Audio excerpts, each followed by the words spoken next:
অর্থমন্ত্রী নির্মলা সীতারামন তৃতীয় মোদী সরকারের প্রথম পূর্ণাঙ্গ বাজেট পেশ করেছেন সংসদে।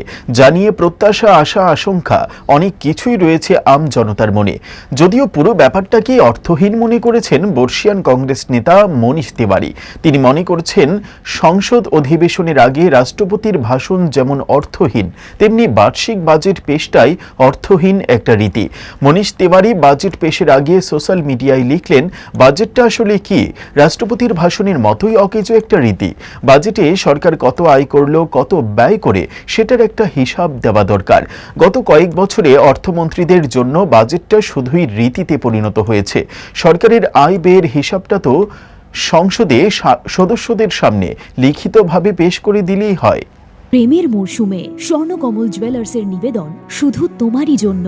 অফারটি চলবে 28 জানুয়ারি থেকে 15 ফেব্রুয়ারি। পান সোনার মজুরিতে 25% ছাড় ও হীরের মজুরিতে 100% ছাড়। লাকি ড্রতে আছে 10টি হোম অ্যাপ্লায়েন্সেস জেতার সুযোগ। চলছে গ্র্যান্ড ডায়মন্ড ফেস্টিভ্যাল। শর্তাবলী প্রযোজ্য। আসুন স্বর্ণকমল জুয়েলার্স, আগরতলা, উদয়পুর। দোকান প্রতিদিন খোলা।